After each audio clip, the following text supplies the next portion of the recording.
अस्सलामुअलैकुम मित्रों, muse e learning class में आपનું હાર્દિક સ્વાગત છે। મિત્રો, આપણે નંદ સમીકરણનો અભ્યાસ કરવો છે અને તેને આધારિત દાખલાઓ। આ ટોપિક આઈએમપી છે, ખૂબ જ આઈએમપી। આને આધારિત એકાદો દાખલો 3 માર્કમાં હોય છે, એટલે ખાસ અને આપણે યાદ કરીશું। દાખલા બેઝ મોસ્ટ આઈએમપી થશે। એક પ્રક્રિયા આપી છે, ધાતુ આયન એન ઇલેક્ટ્રોન મેળવીને ધાતુમાં રૂપાંતર પામે છે। એ સમીકરણ માટે નંદ સમીકરણ મેળવો। હવે નંદ સમીકરણ કોના માટે લાગુ પડે છે એ ખાસ યાદ રાખજો। નંદ સમીકરણનો ખાસ ઉપયોગ આ છે। એક માર્કના એમસીક્યુમાં ઘણી વખત આવેલો પ્રશ્ન છે। બિન પ્રમાણિત કોષના કોષ પોટેન્શિયલ બિન પ્રમાણિત કોષના E0 સેલ અથવા E સેલ શોધવા માટે, જો મિત્રો કોષ પ્રમાણિત હોય ને તો એને E0 સેલથી દર્શાવવામાં આવે। E નોડ સેલ પણ આને વંચાય। આ શેના માટે છે? પ્રમાણિત માટે। અને જ્યારે બિન પ્રમાણિત હોય ત્યારે એના માટે માત્ર E સેલ લખવામાં આવે છે। આપણે જાણીએ છીએ કે કોઈ પણ કોષ હંમેશા પ્રમાણિત હોતો નથી, અને પ્રમાણિત કોષ ડેનિયલ કોષ છે તો એનો કોષ પોટેન્શિયલ તો આપણે ગણી લીધો રિડક્શન પોટેન્શિયલના તફાવતના આધારે। પરંતુ જ્યારે બિન પ્રમાણિત કોષ છે તો તેના કોષ પોટેન્શિયલ શોધવા હોય તેના માટેનું સમીકરણને નંદ સમીકરણ તરીકે ઓળખવામાં આવે છે। અને એક ક્વેશ્ચન આ કે શા માટે એનો ઉપયોગ થાય છે ખાસ યાદ રાખવાનું છે। બીજો ક્વેશ્ચન એક તમને કહું, એમસીક્યુ માટે ખૂબ મહત્વનો છે, એ તારવણી, નંદ સમીકરણની તારવણી કઈ રીતે તારવવામાં આવ્યું?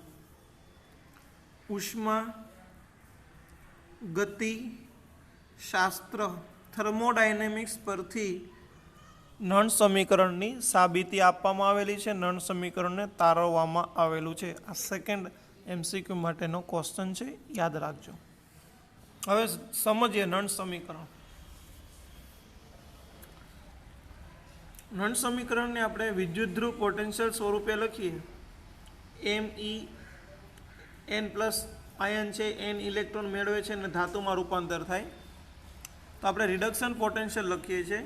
જ્યારે ધાતુ આયન ધાતુમાં રૂપાંતર થાય તો એનું રિડક્શન થયું કહેવાય। આ રિડક્શન અર્ધ સમીકરણ છે, એને E0 સ્વરૂપે અથવા તો E સ્વરૂપે લખવામાં આવે।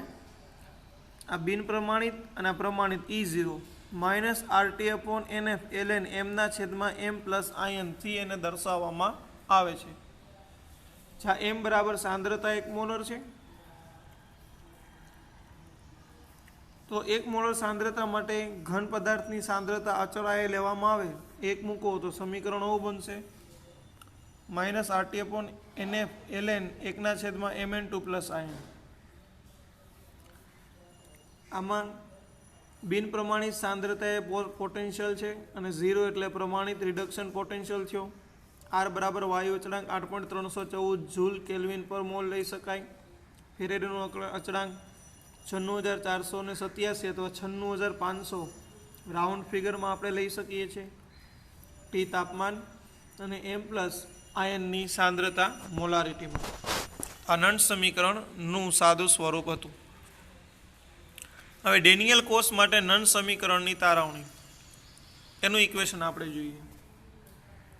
ડેનિયલ કોષનું ઇક્વેશન આપણને ખબર છે, એક ઝીંક હોય એ Zn2 પ્લસમાં ઓક્સિડેશન પામે, કોપર હોય Cu2 પ્લસમાંથી Cuમાં રિડક્શન પામે, એટલે કુલ કોષ ઇક્વેશન આપણે એનું લખી શકીએ છીએ મિત્રો। ઝીંક Zns plus Cu2 plus aqueous gives Zn2 plus aqueous plus Cus। Cathode માટે જો નંદ સમીકરણ આપણે લખીએ E0 Cu2 પ્લસ 2 Co બરાબર E0 Cu2 plus Cu minus RT/2F। આ 2 બરાબર ઇલેક્ટ્રોનનો ફેરફાર છે, ઇલેક્ટ્રોનનો ફેરફાર 2 છે માટે 2 લખ્યા છે 2f Ln1/Cu2+. ઝિંક માટે થશે -RtNF 1/Zn2+. બંનેમાં રિડક્શન પોટેન્શિયલ જ લખવાનો છે મિત્રો, ક્યાંય ઓક્સિડેશન પોટેન્શિયલ લખવાનો નથી. હવે ઈ સેલ બરાબર લખીએ તો E0 cathode minus anode. Cathode છે Cu2+Cu અને એનોડ છે Zn2+2Zn. બંને ઇક્વેશન ઉપર હતા એ મૂકીએ આપણે તો E0 Cu2+Cu minus RtF(2f) Ln1/Cu2+ થશે માઇનસ. ઝિંક બરાબર છે E0 Zn2+2Zn plus RtF(2f) minus minus plus 1/2 એ Zn2+ થશે. હવે આ બંને સ્ટેપને એક સાથે લખ્યા છે. -RtNF છે એને સામાન્ય લઈ લીધા છે તો ભાગ કેટલો વધ્યો? આટલો ભાગ વધશે મિત્રો. Ln1/Cu2+ માઇનસની નિશાની અને Ln1/Zn2+. બે પદ વચ્ચે માઇનસ હોય ને લોગ હોય તો આપણે સમજીએ છીએ ભાગાકાર થાય. તો આ સ્ટેપ 1ના છેદમાં આવે એટલે છેદનો છેદ અંશમાં આવશે એટલે Zn2+ ના છેદમાં Cu2+ એવું લખી શકાય. ઈ સેલ બરાબર E0 cell minus RtF(2f) Zn2+/Cu2+, જે ડેનિયલ કોષનું નળ સમીકરણ થશે. હવે એલનની જગ્યાએ 2.303 log 10 લખવામાં આવે તો સમીકરણ થશે ઈ સેલ બરાબર E0 સેલ માઇનસ 2.303 Rtના છેદમાં 2f log Zn2+ અને Zn. આરની કિંમત 8.314, T બરાબર 298, 96,487 મૂકવામાં આવે તો એ આપણને 0.0591 એ સાદું સ્વરૂપ થશે. તો એ કિંમત મૂકી દઈએ તો ઈ સેલ બરાબર E0 cell minus 0.0591/2 log Zn2+/Cu2+. આ નળ સમીકરણ પ્રાપ્ત થશે ડેનિયલ કોષ માટે. એટલે કે ઈ સેલનું મૂલ્ય ઝિંક અને કોપરની સાંદ્રતા ઉપર આધાર રાખશે. જો ઝિંકની સાંદ્રતા આપણે ઘટાડીએ તો ઈ સેલ વધે અને કોપરની સાંદ્રતા વધારીએ તો ઈ સેલમાં વધારો થાય. તો મિત્રો આ તો નળ સમીકરણ એ ડેનિયલ કોષ માટે અને સાદા સમીકરણ માટે. હવે ગેલ્વેનિક કોષ એક આપણને આપ્યો છે એના માટે નળ સમીકરણ તારો એવું કીધું છે. આપણે જોઈ શકીએ છીએ આમાં નિકલથી નિકલ Ni થી Ni2+ બને છે એટલે ઓક્સિડેશન થાય છે. Ni gives Ni2+2 electron. જ્યારે સિલ્વર એનું રિડક્શન થાય છે. હવે સિલ્વરની વેલેન્સી 1 છે એટલે 1 ઇલેક્ટ્રોન મેળવીને 1 Ag માં રૂપાંતર થાય, પરંતુ ઇલેક્ટ્રોન 2 દૂર થાય છે એટલે સમીકરણને 2 વડે ગુણતા 2Ag+ + 2 ઇલેક્ટ્રોન gives 2Ag. આ સમીકરણ બનશે.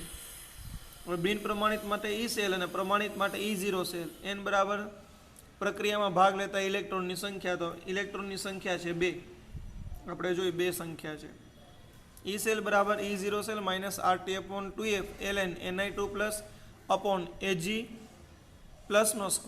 આ 2 વડે સમીકરણને ગુણેલું છે ને મિત્રો એટલે આ સ્ક્વેર કરવામાં આવશે એટલે સહગુણક ઘાતાંક બને. યાદ રાખવાનો 3 સહગુણક હોય તો 3 ઘાતાંક થઈ જાય, 4 સહગુણક હોય તો 4 ને 6 હોય તો 6. જેટલો સહગુણક હોય એ ઘાતાંક બને. માટે સમીકરણ થશે ઈ સેલ બરાબર E0 સેલ 0.0591/2 log Ni2+/Ag+2. આ નળ સમીકરણ લખી શકાય. એક સામાન્ય સમીકરણ માટે પણ નળ સમીકરણ દર્શાવો એવું કીધું છે. પ્રક્રિયા છે આપણી પાસે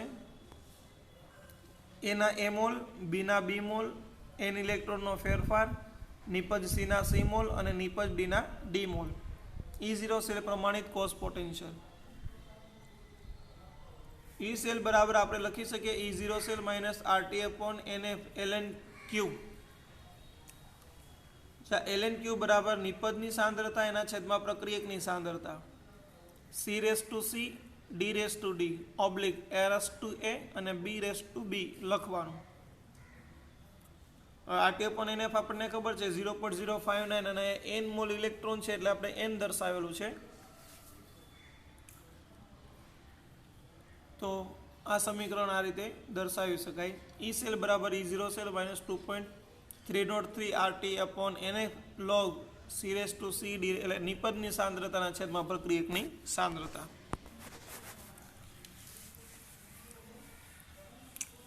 તો મિત્રો એક દાખલો આપણને આપ્યો છે. એક કોષ દર્શાવો જેમાં નીચેની પ્રક્રિયા થાય છે. Magnesium plus 2Ag plus 0.0001 molar gives Mg2 plus 0.130 molar plus 2Ag plus. એના ઈ સેલને ગણો. ઈ સેલની કિંમત પ્રમાણિત કોષ પોટેન્શિયલ બરાબર 3.17 વોલ્ટ છે. હવે મેગ્નેશિયમનું ઓક્સિડેશન થાય એટલે કોષનું નિરૂપણ આ રીતે કરી શકાય. મેગ્નેશિયમથી મેગ્નેશિયમ 2 પ્લસ અને સાંદ્રતા Ag પ્લસથી Ag અને સાંદ્રતા RT/ની કિંમત 0.0591 થશે. પ્રમાણિત કોષ પોટેન્શિયલ આપેલો છે. ઇલેક્ટ્રોનનો ફેરફાર 2 છે. માટે આપણે સૂત્ર મૂકીએ. ઈ સેલ બરાબર E0 cell minus RT/NF ln Mg2 plus અને Ag નો સ્ક્વેર.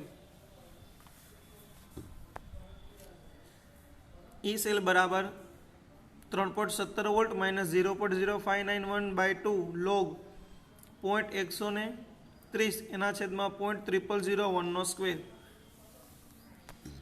આ 0.601 થાય એટલે 1 × 10⁻⁷ થાય.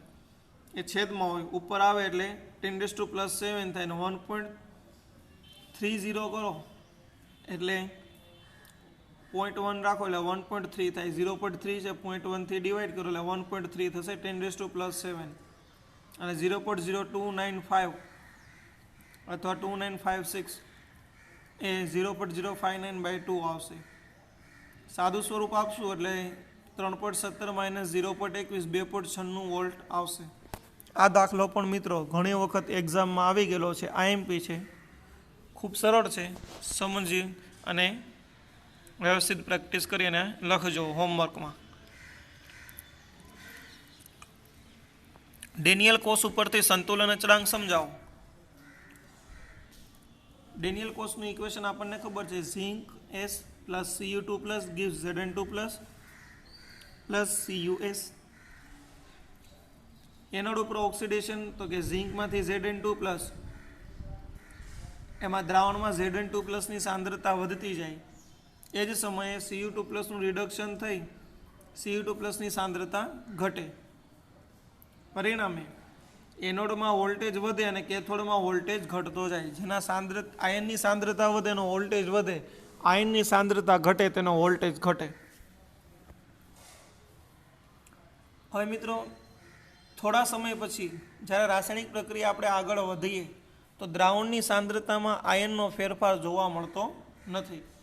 એટલે કે સાંદ્રતામાં કોઈ ફેરફાર ન થાય એ સમયને આપણે અને પોટેન્શિયલ પણ એક સમાન થઈ જાય અને શૂન્ય તરફ જાય. એક સમાન થઈને કોષ પોટેન્શિયલ શૂન્ય થાય એટલે રાસાયણિક પ્રક્રિયા અટકી જાય. આ સ્થિતિને આપણે કોષે સંતુલન પ્રાપ્ત કર્યું એવું કહી શકાય. તો સંતુલન સ્થિતિમાં છે એમ કહી શકાય. આ રાસાયણિક પ્રક્રિયા આપણે આમ નામ શરૂ રાખીએ તો એક સમય એવો આવશે કે રાસાયણિક પ્રક્રિયા આયનોમાં સાંદ્રતાનો ફેરફાર થવાનું બંધ થઈ જશે. રાસાયણિક પ્રક્રિયામાં વિદ્યુત રાસાયણિક પ્રક્રિયા બંધ થાય એટલે કોષ પોટેન્શિયલ 0 થઈ જાય. વિદ્યુત ઉર્જા ઉત્પન્ન કરતું બંધ થઈ જાય. તે પરિસ્થિતિને સંતુલન અવસ્થા, સંતુલન સ્થિતિ કે સંતુલન પરિસ્થિતિ તરીકે ઓળખવામાં આવે છે. હવે Zn plus Cu2 plus gives Zn2 plus Cus. સંતુલન અચળાંક Kc છે.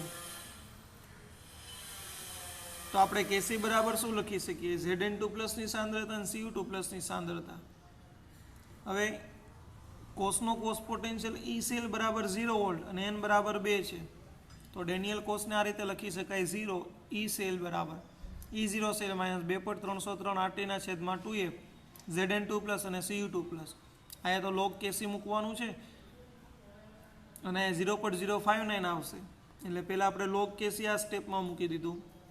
પછી આની કિંમત 0.0295 મૂકી શકાય તો 0.059/2 મૂકી શકાય.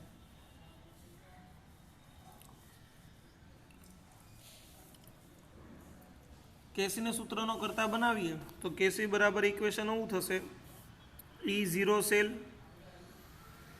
એને ગુણ્યા 2 એના છેદમાં 0.059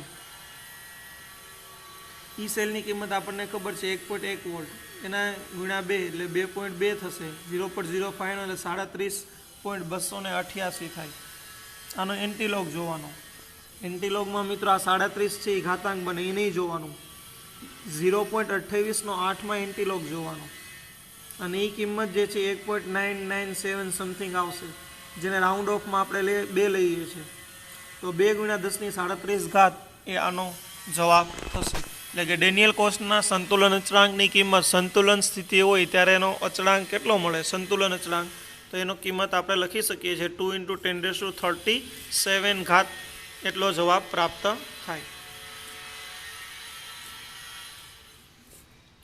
કોઈપણ પ્રક્રિયા માટે કેસીનું સૂત્ર સંતુલન અચળાંકનું સૂત્ર તારવું હોય તો કઈ રીતે તારવી શકાય એ જોઈએ ક્યુ પ્રક્રિયાનો ભાગફળ અથવા કેસી એના બરાબર નિપજની સાંદ્રતા એના છેદમાં પ્રક્રિયકની સાંદ્રતા મોટો કૌંસ સાંદ્રતા માટે દર્શાવેલો છે મિત્રો આ જે બ્રેકેટ છે એ સાંદ્રતાનું નિરૂપણ કરે છે જ્યાં પ્રોડક્ટ પી નિપજ અને આ રિએક્ટન્ટ પ્રક્રિયક આર = QC કેસી લખી શકાય સંતુલન અવસ્થા હોય એટલે કોસ પોટેન્શિયલ હંમેશા 0 લેવાનો છે E સેલ બરાબર E0 cell -0.059 log Q E cell બરાબર 0 છે તો E સેલ સૂત્રની ઓલી બાજુ લખો તો -0.059 log KC થાય તો log KC બરાબર E0 સેલ × n એના છેદમાં 0.059 તો એ log છે એની જગ્યાએ એન્ટીલોગ લખો તો કેસી ખાલી રહી અને એન્ટીલોગ NE એના છેદમાં 0.059 લખી શકાય આ કોઈ પણ પ્રક્રિયા માટે નક્કી કરવામાં આવશે ઉપયોગ શું છે આ થિયરીનો તો કે રાસાયણિક પ્રક્રિયાના સંતુલન અચળાંક અને કોસ પોટેન્શિયલ ગણી શકીએ છીએ આના મૂલ્યથી પ્રક્રિયા આપમેળે થશે કે નહીં તે કહી શકાય અને પુરોગામી દિશામાં થશે અને નિપજ વધારે હશે એની આગાહી આપણે કરી શકીએ છીએ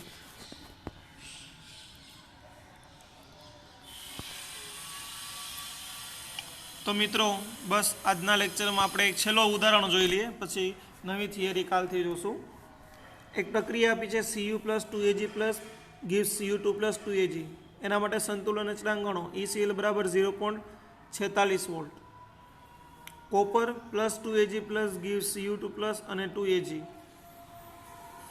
Ag માટે એક ઇલેક્ટ્રોનનો ફેરફાર છે પણ કોપર 2 ઇલેક્ટ્રોન મુક્ત કરે છે એટલે 2 વડે ગુણેલું છે Ag ને અને E સેલ બરાબર E0 પ્રમાણિત 0.46 વોલ્ટ આપેલું છે આ પણ એમસીક્યુ માટે બહુ મોસ્ટ આઈએમપી એક્ઝામ્પલ છે મિત્રો એમસીક્યુ માટે ખાસ યાદ રાખજો મોસ્ટ આઈએમપી છે એમસીક્યુ માટે એટલે આ પણ યાદ રાખજો આને E સેલ બરાબર 0.059 V એટલા volt upon n log KC તો KC બરાબર 0.46 એને ગુણ્યા 2 આ n બરાબર 2 છે અને 0.059 તો 15.5932 મળશે એનો એન્ટીલોગ લેવાનો છે 15.5932 નો 15 ઘાતાંક થઈ જશે મિત્રો અને 5932 નો 59 નો 3 માં અને મેઇન ડિફરન્સ 2 લ્યો તો 3.92 જવાબ મળે એટલે 3.92 ગુણ્યા 10⁻15 જવાબ આપણે યાદ રાખવાનો હવે અસરની નમાજનો ટાઈમ થાય છે એટલે આપણે વધારાના ટોપિક કાલ ભણીશું